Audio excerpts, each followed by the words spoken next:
আইয়ুব নবী কান্দে, মা রহিমা কান্দে, আসমানে রহমতের ফেরেশতারাও কান্দে। আল্লাহর রহমতের ফেরেশতা হযরতে জিবরাইল আমিন ডাক দিয়া বলে, হে পরওয়ারদিগার আলম, আপনার কি একটু মায়া হয় না? আয় আল্লাহ, তুমি আইয়ুবের উপর রহম দান করো। আল্লাহ তাআলা জিবরাইল আমিনকে পাঠিয়ে দিলেন। হযরতে জিবরাইল আমিন আলাইহিস সালাতু ওয়াস সালাম আসলেন। এই দিক দিয়ে মা রহিমা মানুষের বাড়িতে কাজ করে, রাখালি করে, বিভিন্ন কাজকর্ম করে, কোনো অসৎ আচরণ করে না, খারাপ কাজ করে না, বৈধ পন্থায় হালাল পন্থায় রুজি উপার্জন করে স্বামীর খাবারের ব্যবস্থা করে। এটাও আল্লাহর পরীক্ষা। আমাদের কাহারো স্বামী যদি অসুস্থ হয়, বিবি যদি হালাল পন্থায় রুজি রোজগার করে স্বামীকে লালন পালন করে, তাকে আল্লাহ তাআলা মা রহিমার সাথে হাসরের ময়দানে দাঁড় করায়া বিনা হিসাবে আল্লাহ জান্নাতের মেহমান বানায় দিবে। মা রহিমা স্বামীর খেদমত করে। একদিন খাবারের কোনো ব্যবস্থা নেই, শয়তান চক্রান্ত করে এলাকার মানুষ দিয়া মা রহিমাকে বলে, রহিমা তোমাকে খাবার দেওয়া হবে। এদিক দিয়ে শয়তান আইসা হযরতে আইয়ুব পয়গম্বরকে জিজ্ঞেস করে, হে আইয়ুব, তোমার আল্লাহ তোমার প্রতি অসন্তুষ্টি হয়ে তোমাকে এমন রূপ দান করেছে। আল্লাহর পয়গম্বর হযরত আইয়ুব ডাক দিয়া বলে, হে শয়তান, তুই আমাকে ধোঁকা দিতে পারবি না, কারণ আমার আল্লাহ অসুস্থ দেওয়ার মালিক, সুস্থ করার মালিক আমার আল্লাহ।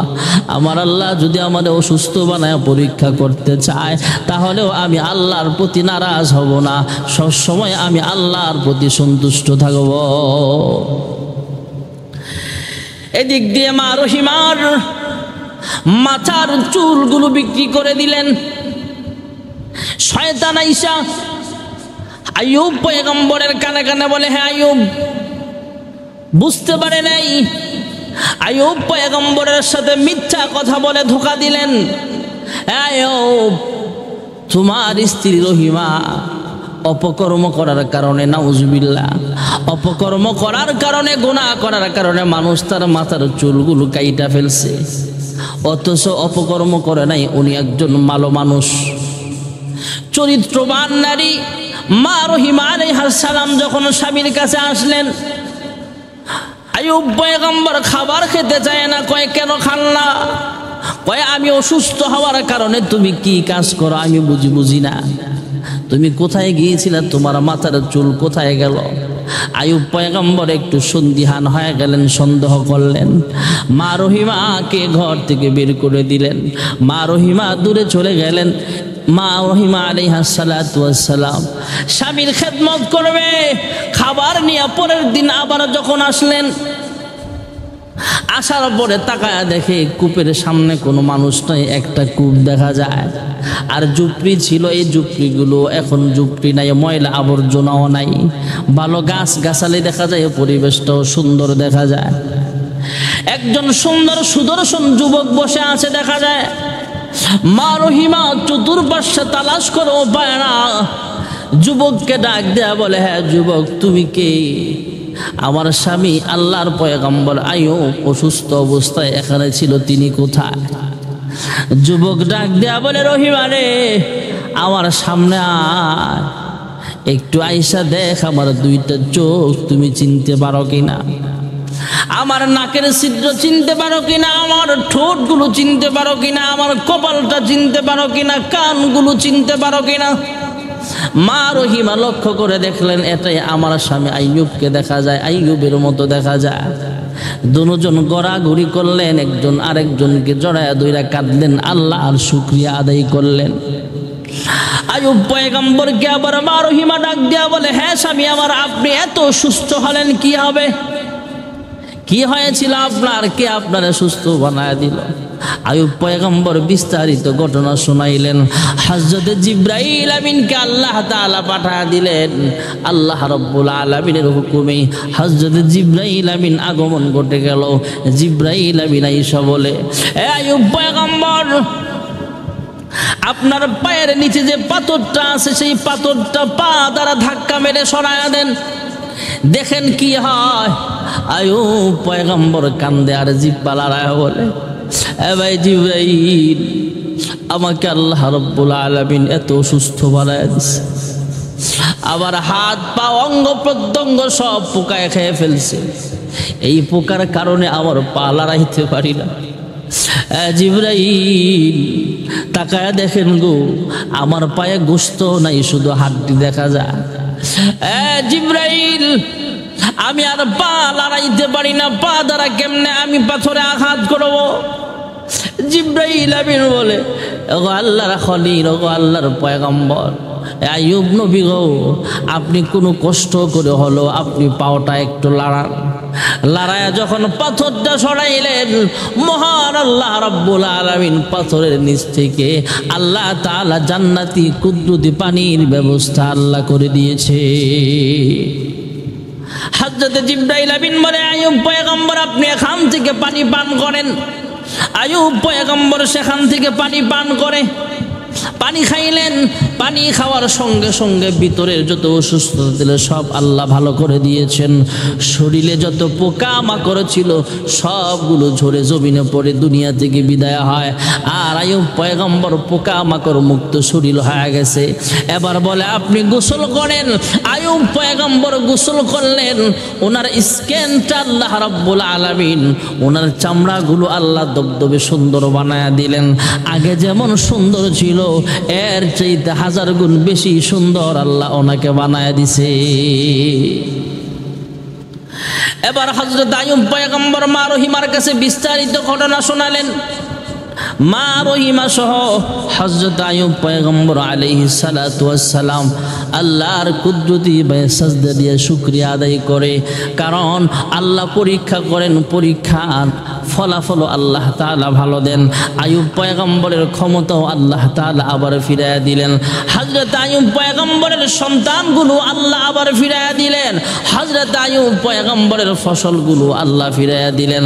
আল্লাহ রাব্বুল আলামিন আইয়ুব আলাইহিস সালামের গবাদি পশুগুলো ফিরাইয়া দিলেন।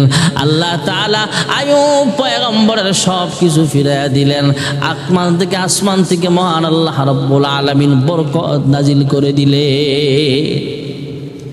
এজন্য আল্লাহ রাব্বুল আলামিন বলেন, ওয়ালানাবলুওয়ান্নাকুম বিশাইইম মিনাল খাউফি ওয়াল জু' ওয়া নাকসিম মিনাল আমওয়াল ওয়াল আনফুসি ওয়াস সামারাত ওয়া বাশশিরিস সাবিরিন। আল্লাহ রাব্বুল আলামিন মানুষকে পরীক্ষা করেন বিভিন্নভাবে। মানুষ বিপদের সম্মুখীন হওয়ার পরে আল্লাহর ইবাদত করে কিনা এটা যাচাই করার জন্য আল্লাহ তাকে পরীক্ষায় ফেলায়। ওরে মানুষ হইছ বেহুশ দুনিয়ার পিছে, কি জবাব দিবি রে তুই আল্লাহর কাছে? হায় কি জবাব দিবি রে তুই আল্লাহর কাছে? রাতে দিনে দৌড়া দৌড়ি বিশ্রামের সুযোগটা নেই, নামাজের কথা আল্লাহর নামটাও মুখে নেই। তোর পিছে মহা বিপদের সংকেত আছে, কি জবাব দিবি রে তুই আল্লাহর কাছে? হালাল হারাম না মানিয়া কত টাকা কনস কামাই, এত টাকা রাখবা কোথায়? কাফনের তো পকেট নাই।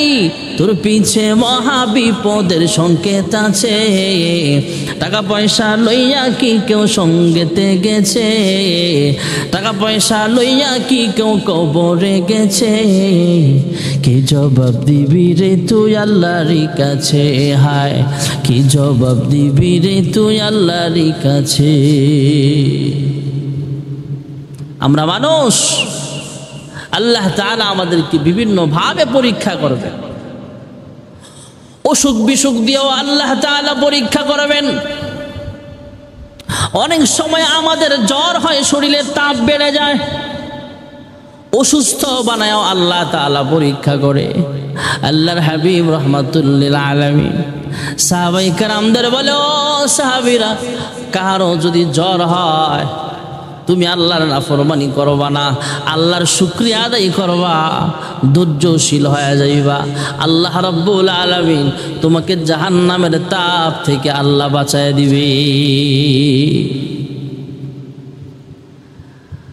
জ্বরের তাপ সহ্য করলে, ধৈর্য ধারণ করলে আল্লাহ তাআলা তোমাকে জাহান্নামের তাপ থেকে বাঁচায় দিবে। জ্বর আসলে, অসুস্থ হলে 3 অবস্থা থাকে মানুষের। একজন মানুষ সালাম দিলেন, জিজ্ঞেস করলেন ভাই কেমন আছো? সে যদি বলে না বেশি সুবিধা না, আল্লাহ যা মারার আমারই মারে, যত জ্বর দেওয়ার আমারই দেয়, বুঝতে হবে তার এই অসুস্থ হওয়াটা জাহান্নামে যাওয়ার কারণ হয়ে যাবে। আরেকজন মানুষ জিজ্ঞেস করলেন ভাই কেমন আছেন? কয় আলহামদুলিল্লাহ ভালো, তবে একটু জ্বর, আল্লাহ অসুস্থ বানায় দিছে, দোয়া করবেন আল্লাহ যেন শিফায়ে কামেলা আজেলা দান করিয়া দেয়। বুঝতে হবে এই লোকটা, যদিও ওই লোকটা ভাইয়েরা আমার বন্ধুরা আমার অসুস্থ হওয়ার পরও শুকরিয়া আদায় করার কারণে এটা রহমত, তার জন্য অসুস্থ হওয়াটা রহমত। আল্লাহ তার জিন্দেগির গুনাহগুলো মাফ করে দিবে। আরেকজন আল্লাহর বান্দা জিজ্ঞেস করলেন ভাই কেমন আছো? খুশি মনে বলল আলহামদুলিল্লাহ ভালো আছি, অসুস্থের কথাও বলে নাই। বুঝতে হবে এই লোকটা গুনাহ মাফ হয়ে গেছে, গুনাহ মাফ করে দিয়া মহান আল্লাহ রাব্বুল আলামিন তাকে জান্নাতের দরওয়াজা আরো বাড়ায়া দিচ্ছে। জান্নাতে তার মর্যাদা, সম্মান, তার সব কিছু আল্লাহ উন্নত করছে, বাড়ায়া দিচ্ছে। এই জন্য অসুস্থ হলে ভাইয়েরা আমার মন খারাপ করতে নেই। আল্লাহর হাবিব বলেন তোমার জ্বর আসছে, তুমি আল্লাহর শুকরিয়া আদায় করো, মহান আল্লাহ রাব্বুল আলামিন তোমাকে সুস্থ বানায়া দিবেন, জাহান্নামের তাপ থেকে আল্লাহ তোমাকে হেফাজত করবেন। এমন মুহূর্তে হযরত আবু হুরায়রা রাদিয়াল্লাহু তাআলা আনহু রাত্রে বেলায় আল্লাহর কাছে দোয়া করে, মালিক আমার বেশি বেশি কইরা জ্বর দাও, আল্লাহ আমার বেশি বেশি করে জ্বর দাও, তাহলে আমার গুনাহ মাফ হয়ে যাবে, জাহান্নামের তাপ থেকে আল্লাহ আমাকে বাঁচায় দিবে। এদিক দিয়ে কয়েকদিন পর্যন্ত অসুস্থ হওয়ার কারণে, জ্বর হওয়ার কারণে আবু হুরায়রা একদম অসুস্থ হয়ে দুর্বল হয়ে গেছে, চিকন হয়ে গেছে। কয়েকদিন যাবত আল্লাহর হাবিবের সাথে দেখা হয় না। হঠাৎ করে আল্লাহর হাবিব দেখাইয়ে ডাক দিতেছে, ইয়া আবু হুরায়রা, হে আবু হুরায়রা তুমি এদিকে আসো। হযরত আবু হুরায়রা রাদিয়াল্লাহু তাআলা আনহু সামনে আসলে আল্লাহ তাআলা জিজ্ঞেস করে, এ আল্লাহর বান্দা, আল্লাহ রাব্বুল আলামিন জিজ্ঞেস করলেন ভাইরা আমার, বন্ধুরা আমার, হযরত আবু হুরায়রা রাদিয়াল্লাহু তাআলা আনহু অসুস্থ হয়ে গেলেন। আল্লাহর হাবিব তাকে জিজ্ঞেস করতেছেন, হে আবু হুরায়রা তোমার চেহারাটা কেমন যেন শুকায় গেছে, শরীরটাও দুর্বল হয়ে গেছে মনে হয়, কি হয়েছে তোমার? আবু হুরায়রা ডাক দিয়ে বলে, ইয়া রাসূলুল্লাহ, ইয়া হাবিবাল্লাহ, ওগো আল্লাহর হাবিব, আমি আল্লাহর কাছে দোয়া করেছিলাম, আল্লাহ আমাকে বেশি বেশি করে জ্বর দাও। কয় আল্লাহর কাছে কেন দোয়া করছিলা? কয় আপনি তো বললেন কেউ অসুস্থ হলে, জ্বর আসলে আল্লাহ তাকে জাহান্নামের তাপ থেকে বাঁচায় দিবে। ওগো আল্লাহর হাবিব, রাতের বেলা তাহাজ্জুদের মুসাল্লায় দাঁড়ায় গেলাম, তাহাজ্জুদ নামাজ পড়ে আল্লাহর কাছে দোয়া করলাম, মালিক ওগো পরওয়ারদিগার আলম, তোমার হাবিব বলেছেন জ্বর আসলে আমার জিন্দেগির গুনাহ মাফ করে দিবা, জাহান্নামের তাপ থেকে বাঁচায় দিবা। আয় আল্লাহ আমার বেশি বেশি করে জ্বর দাও, তবে এত বেশি জ্বর দিও না যে আমার জামাতে নামাজ পড়তে কষ্ট হয়, জ্বরও দাও এমন পরিমাণে যাতে আমি মসজিদে নববীতে যাইয়া আল্লাহর হাবিবের পিছনে দাঁড়ায় নামাজের ইক্তেদা করতে পারি। আল্লাহর হাবিব আল্লাহর কাছে দোয়া করার কারণে আল্লাহ আমাকে জ্বর দিয়েছেন, অসুস্থ হওয়ার কারণে আমার শরীরটা শুকায় গেছে।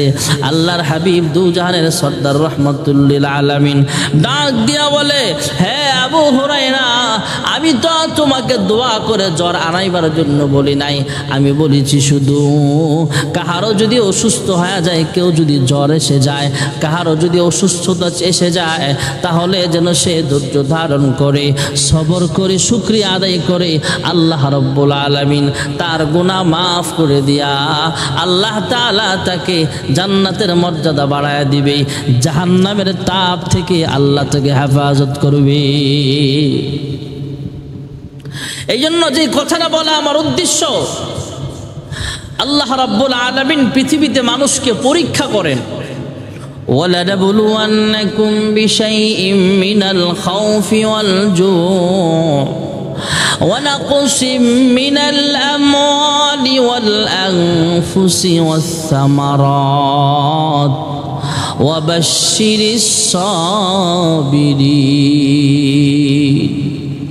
আমার সম্পদ বেশি হয়েছে তখনও আল্লাহর শুকরিয়া আদায় করব। সন্তান, আমার সন্তান বেশি হয়েছে তাও শুকরিয়া আদায় করব। সন্তান আল্লাহ দেয় নাই তাও আল্লাহর শুকরিয়া আদায় করব। আমার সম্পদ কম, গরিব মানুষ, তাও শুকরিয়া আদায় করব আল্লাহর। আমি একজন ক্ষমতাসীন মানুষ, তাও শুকরিয়া আদায় করব আল্লাহর। আমার ক্ষমতা নাই তারপরেও শুকরিয়া আদায় করব আল্লাহর। আমরা যে যে পর্যায়ে আসি না কেন বাইরে, আমার বন্ধুরা, আমার যত অসুবিধাই থাকি না কেন ধৈর্য ধারণ করব, সবর করব। আল্লাহ তাআলা বলেন ওয়াবাশশিরিস সাবিরিন। জানের পরীক্ষা, মালের পরীক্ষা, সম্পদের পরীক্ষা, সব পরীক্ষা যখন সামনে আসবে, এই পরীক্ষা যখন ধৈর্য ধারণ করে সামনে উত্তীর্ণ হওয়া, পাশ করবা, আল্লাহ রাব্বুল আলামিন বলেন ওয়াবাশশিরিস সাবিরিন। এই ধৈর্যশীলদের জন্য সুসংবাদ। মুফাসসিরিনগণ বলেন ধৈর্যশীলদের জন্য সুসংবাদটা হলো ইন্নাল্লাযীনা আমানু ওয়া আমিলুস সালিহাত কানাত লাহুম জান্নাতুল ফিরদাউসি নুজুলা। নিশ্চয়ই যারা ঈমান আনবে, নেক আমল করবে, মহান আল্লাহ রাব্বুল আলামিন বিনা হিসাবে জান্নাতুল ফিরদাউসের মেহমান বানায় দিবে। তাই আসুন, আমার পারিবারিক জীবন, সামাজিক জীবন, অর্থনৈতিক জীবন, নিজের লাইফ, আমার জীবনে যত পরীক্ষা আসবে, মানের পরীক্ষা, জানের পরীক্ষা, সম্পদের পরীক্ষা, ক্ষমতার পরীক্ষা, সব পরীক্ষায় গরিব হই, ধনী হই, সুখী হই, দুঃখী হই, কষ্টে যেভাবেই থাকি না কেন, হার হারাতে সব সময় আল্লাহর শরণাপন্ন হব, আল্লাহর শুকরিয়া আদায় করব, আর এই দোয়াটা পড়ব। কোনো বিপদ চলে আসলে বলবো ইন্না লিল্লাহি ওয়া ইন্না ইলাইহি রাজিউন। কারেন্ট চলে গেছে, বলবো ইন্না লিল্লাহি ওয়া ইন্না ইলাইহি রাজিউন। শুধু মানুষ মরলেই যে ইন্না লিল্লাহ তা না। আপনি হুচুট খেয়ে পড়ে হাতে ব্যথা পেয়েছেন, মাথায় ব্যথা পেয়েছেন, পায়ে ব্যথা পেয়েছেন, আলহামদুলিল্লাহ, তখন বলবেন ইন্না লিল্লাহি ওয়া ইন্না ইলাইহি রাজিউন। রিকশা অ্যাক্সিডেন্ট হয়েছে, গাড়ি অ্যাক্সিডেন্ট হয়েছে, আপনার কোনো ক্ষতি হয় নাই, কিন্তু ভয় তো পেয়েছেন, গাড়ির তো ক্ষতি হয়েছে, বলবেন ইন্না লিল্লাহি ওয়া ইন্না ইলাইহি রাজিউন। সুখে দুঃখে হার হালতে আমরা আল্লাহর প্রতি মুতাওয়াজ্জ থাকব। আল্লাহ রাব্বুল আলামিন আমাদের মরণ পর্যন্ত ধৈর্যের সাথে ধৈর্যশীল হয়ে থাকার তৌফিক আল্লাহ দান করুন। আমিন।